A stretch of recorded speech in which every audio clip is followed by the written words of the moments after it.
우리가 다윗과 다윗의 왕가에게 다윗의 그 다음 후손들에게 약속하신 하나님의 놀라운 은혜에 대해서 우리가 좀 살펴보고 있습니다. 그런 영원하신 왕의 DNA, 우리에게도 그런 믿음의 DNA, 우리가 붙잡아야 될 핵심과 본질은 무엇일지 고민하고 기도하고 있습니다. 한 가지 특징적인 것은 성전과 관련된 것이다라고 말씀드렸습니다. 하나님을 만나고 하나님을 향한 믿음이 주님께서 기쁘게 받아주시고 다윗에게 내가 너의 아버지가 되고 너희들이 나의 자녀가 되고 그래서 내가 너희를 징계할 수는 있지만 버리지 않고 영원토록 너희들의 친밀한 하나님이 되어주겠다 이렇게 약속해 주신 것이고, 그런 놀라운 은혜에 대한 다윗과 그 다윗의 후손들이 가지고 있었던 놀라운 고백 중에 하나가 성전으로 드러나게 됩니다. 특별히 다윗으로부터 준비된 믿음의 고백을 보면 성전을 통해서 드러나는 것을 보게 되고, 그것을 솔로몬이 완성하게 됩니다. 이스라엘 민족과 다윗에게 약속하셨던 성전을 드디어 이제 짓기 시작하는데, 이스라엘 역사뿐만 아니라 이후 하나님을 믿는 모든 사람에게 아주 중요한 의미와 새로운 출발점이 되기도 합니다. 성전을 바라보는 솔로몬과 이스라엘 백성들의 시선도 중요하겠지요. 저걸 지어 나가고 저것이 갖고 있는 의미에 대해서 생각하는 것이 솔로몬에게도 중요하고 이스라엘 백성들에게도 중요하고 이후로도 중요할 텐데, 오늘은 그 성전을 바라보는 하나님의 시선은 어떠했을까? 하나님은 이 성전을 지을 때 어떤 마음을 우리가 보셨을까라고 우리가 좀 질문해보고 살펴보고 싶습니다.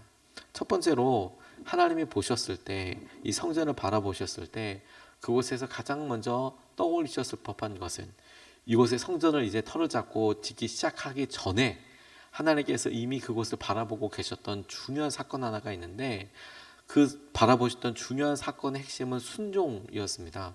오늘 본문 말씀이 설명하고 있는 1절 말씀을 보면 하나님이 그 전부터 그곳을 기억하시고 그곳에 의미를 주셨던 중요한 사건 한 가지가 등장합니다.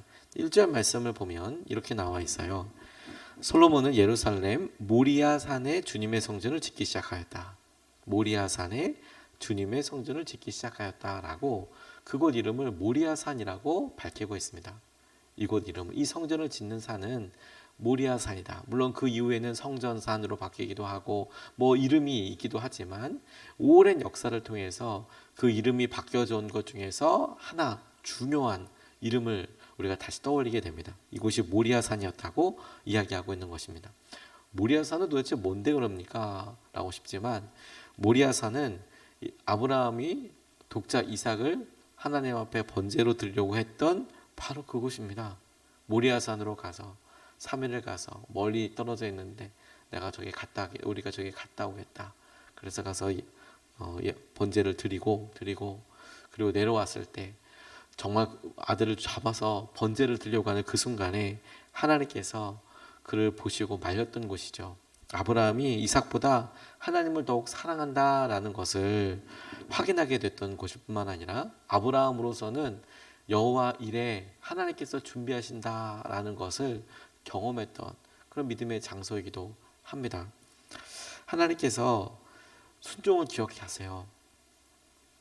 하나님께서 그들에게 이곳이 성전 지어야 될 곳이야. 다윗이 이 타작마당에서 하나님을 만나고 예배하고 할 때 하나님께서 이곳이 성전 지어야 될 곳으로서 하나님께서 허락하시고 하나님께서 그곳에 특별한 의미를 주셨다라고 싶은 것은, 그곳에서 다윗 살기 수천 년 전에 있었던 하나님의 마음에 흡족했던 한 사람의 순종이 중요한 의미였기 때문에 그렇다고 싶습니다. 하나님의 시선이 그곳을 기억하시는데, 모세가 다시 그들을 출애굽하게 하였을 때 아브라함이 내려가고 이집트에서 노예로서 살아가고 있을 때 하나님은 여전히 아브라함을 떠올리실 때마다 아브라함이 했던 이삭을 드리려고 했고 하나님의 말씀에 청종하려고 했던 그 때와 그 장소를 기억하셨고, 뿐만 아니라 출애굽해서 광야를 유리 방황할 때에도 저들에게 너희들이 약속의 땅 가나안에 들어가게 될 거야. 그리고 아버지 아브라함에게 약속하셨던 곳, 아브라함에게 약속하셨던 약속, 그것을 이루기 위해서 너희들이 약속의 땅을 차지하게 될 거야. 하지만 이스라엘 백성으로서는 광야를 방황하고 돌아다닐 때 그때도 하나님은 한결같이 이곳을 보셨을 거라는 거예요. 아브라함과의 약속, 아브라함과의 순종, 아브라함이 했던 그 사랑과 순종의 고백을 하나님은 기억하고 계셨다라는 거죠. 하나님의 시선에는 그곳이 있었을 것이다라는 거예요. 가나안 땅을 점령할 때에도 여리고성에 들어오고 아이성을 점령하고 그들이 점령할 때에도 뭐 헤브론 성을 점령할 때에도 그리고 이곳을 점령할 때에도 여부스 성을 점령할 때에도 하나님께서는 기억해 주셨던 거예요.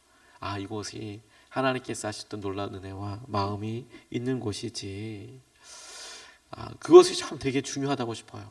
하나님께서 아브라함을 그리워하시고 하나님께서 놀라운 은혜를 생각하게 하여 주셨던 바로 그 장소. 제가 이번 여름에 갑작스럽게 이제 여름에 휴가를 가게 될 때 방문했던 곳 중에 제가 처음으로 목회했던 곳, 그곳을 방문했던 적이 있습니다.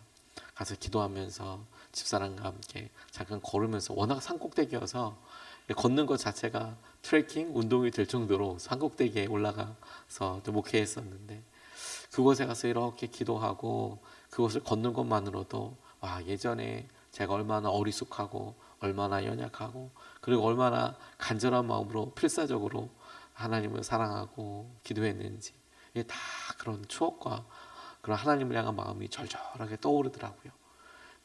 교회 뒷산이라고 할 수 있지만 유명한 관광지였던 문경세제 이렇게 올라가서, 교회 뒷산이었어요. 그게 올라가서 이렇게 가만히 기도하던 곳에서 가만히 이렇게 앉아서 듣고 있는데, 그게 또 얼마나 커다란 감동과 은혜가 되살아나는지.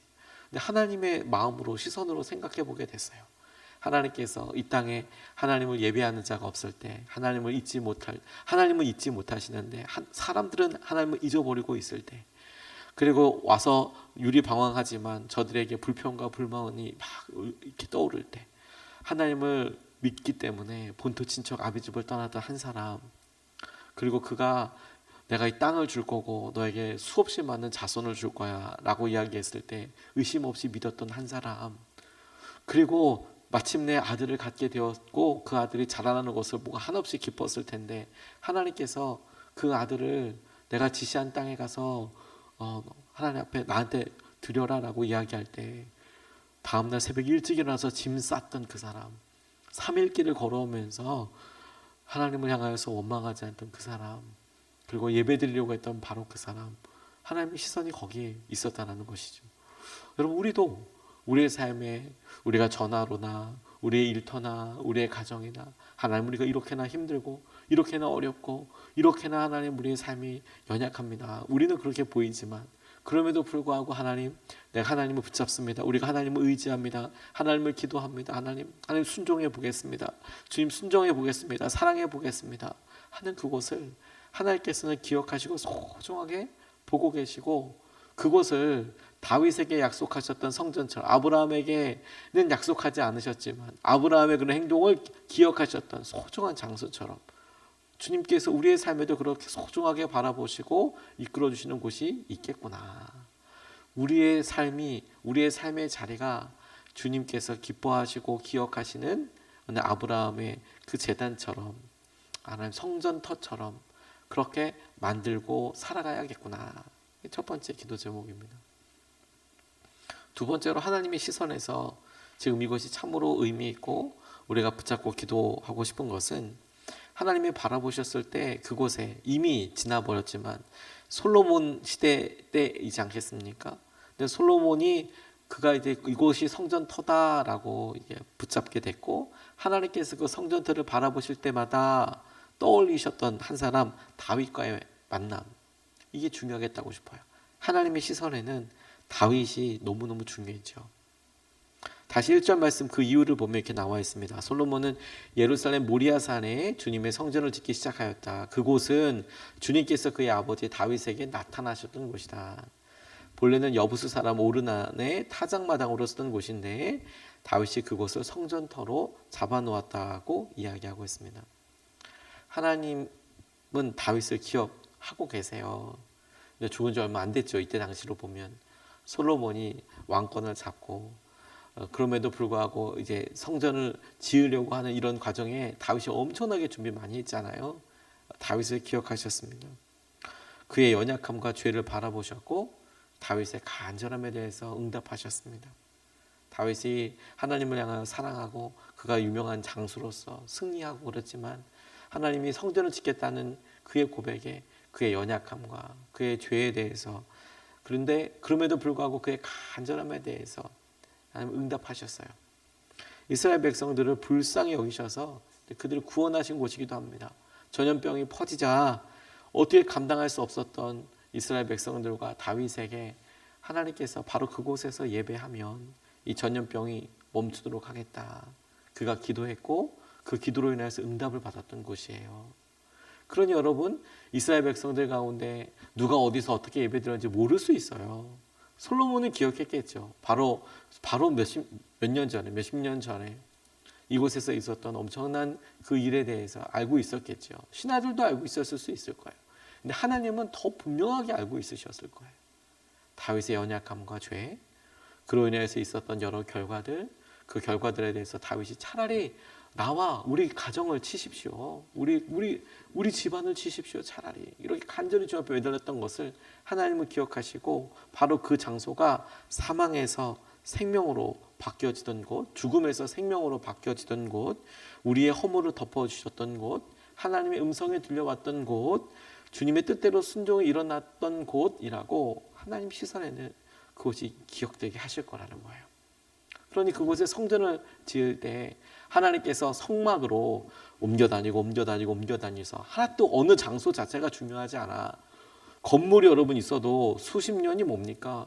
뭐 수백 년 지나면 그 터만 간신히 남아있는 경우들이 많잖아요. 하다못해 천막이 움직였으면 그건 몇 달만 지나도 거기 천막이 있었는지 없었는지 모릅니다. 하나님이 어느 장소든 이스라엘 백성들이 유리 방황할 때 그렇게 의미를 두지 않으셨어요. 그런데 그 움직이던 성막이 한 곳에 정착하고 성전이 된다라고 했을 때 하나님께서 허락해 주셨던 장소는 아브라함의 순종에 있었던 장소이지만 동시에 다윗의 고백과 간절함과 예배가 있었던 곳을 하나님께서 성막이 움직일 때처럼 그렇게 움직였던 한 장소를 선택하셨을 때 하나님께서 그곳을 보시고 바라보셨다는 거예요. 그건 주님께서 하나님이 주신 놀라운 은혜를, 다윗의 그런 마음을 기억하시고 약속처럼 붙들어 주셨다는 것이죠. 그래서 이후 사람들이 다윗을 생각하고 하나님과의 은혜를 생각할 때, 하나님 이 성전에 와서 예배할 때 하나님이 영원하신 허락하신 약속을 끊임없이 이루어 주시고 내가 너희 아버지이고 너희가 내 자녀된 것을 기억하고 구하고 응답해 주시겠다라는 약속이라고 싶어요. 근데 여러분, 이것이 오늘 우리에게도 또 다른 의미로 요즘은 다가오고 있다고 싶어요. 요즘 세계 거의 대부분의 사람들이 가장 충격적이고 안타까워하는 아픈 소식 중에 하나는 단연코 거의 모든 소식은 이스라엘과 팔레스타인의 전쟁에 관련된 일이라고 싶습니다. 저도 하루에 몇 번씩 뉴스를 찾아보곤 합니다. 이렇게까지 제가 뭐 뉴스를 실시간으로 찾아보거나 이런 적은 없는데 전쟁과 관련된 일이 너무 안타깝기도 하고 전쟁 관련된 소식으로 인해서 기도 제목도 많이 생기고 그런 걸 봅니다. 그리고 전쟁이 일어난 원인이 뭐냐에 대해서 진심으로 궁금하기도 했어요. 그래서 관련된 여러 자료도 찾아보기도 하고 그러다 보니 뭐 학자들마다 사람들마다 조금 다르기는 하죠.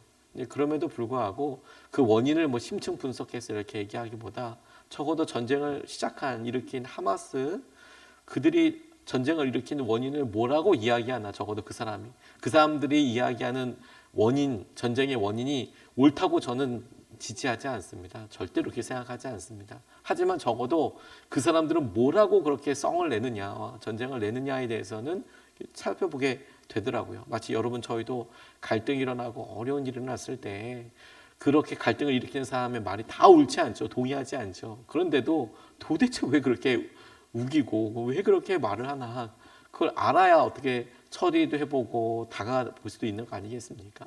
하마스 사람들 도대체 왜 전쟁을 일으켰다고 스스로 뭐라고 얘기하나. 근데 그런 것들 찾아보니까 몇 가지 이유들이 있더라고요. 오랜 기간 동안에 팔레스타인 가자지구, 그 지구 가운데 있었던 그런 억압에 대해서 이야기하더라고요.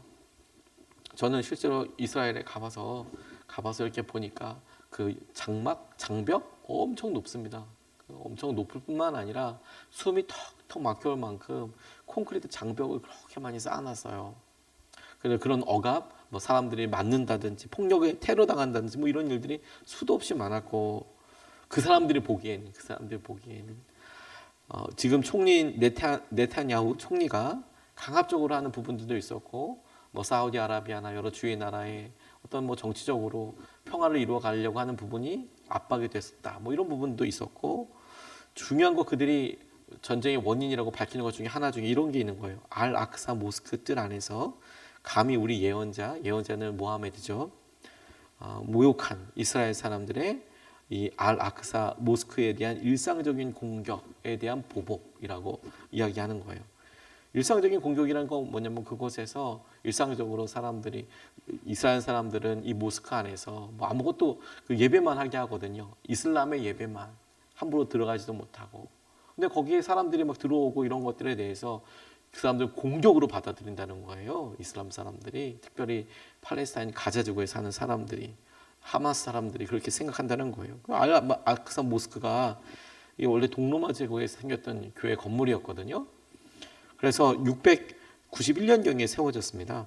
예루살렘을 빼앗긴 이후에 칼리파 시대의 우마르가 예루살렘의 무열 입성해서 이슬람 관리하에 두었는데 우마이야 왕조의 아브드 알 말리크가 명령해서 691년에 모스크로 개축하고 705년에 완공했던 그런 모스크예요.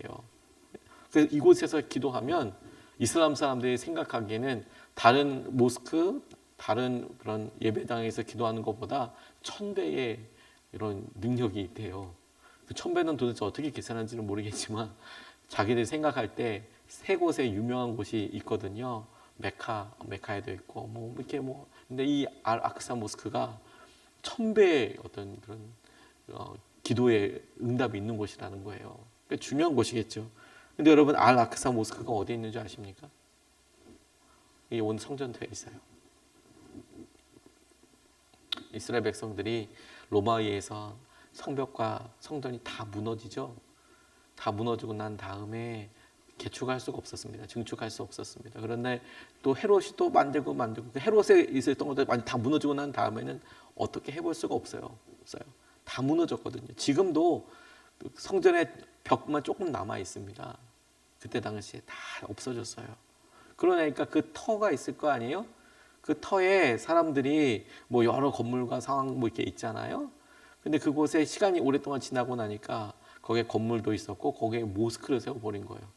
근데 그 모스크에 실제로 보면 안에 사진을 보면 큰 너른 바위가 하나 있어요. 너른 바위가. 그리고 그 바위 위에서 아브라함이 이삭을 바쳤다라는 그런 바위가 거기에 있어요. 근데 이슬람 사람들은 거꾸로 우깁니다. 이삭이 아니라 이스마엘을 바쳤다.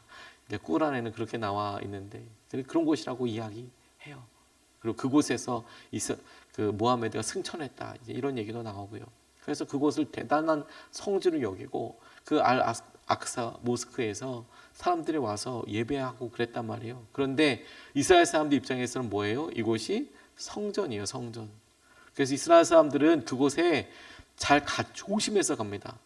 이유가 뭐냐면 그곳 어디에 지성소가 있었던 자리가 있다는 거죠. 당연하겠죠. 성전이 있었으면 우리가 성전 뜰이 있었고 뭐 차례대로 있으면 성소가 있고 성전 뒤편에 하나님의 언약궤가 있었던 지성소가 있잖아요. 그 지성소 밟을까 봐 사람들이 제대로 가지도 않는다는 거예요.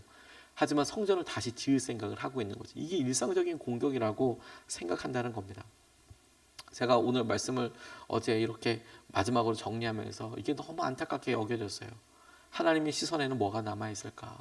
지금 사람들은 그것을 전쟁의 빌미로 삼고 그것을 분열의 아픔의 원인으로 삼고 있지만 하나님께서 이것을 바라보실 때 하나님이 바라보시고 성전을 허락하여 주셨을 때에는 아브라함의 순종과 다윗의 간절함과 그래서 그들에게 약속해 주셨던 곳이다.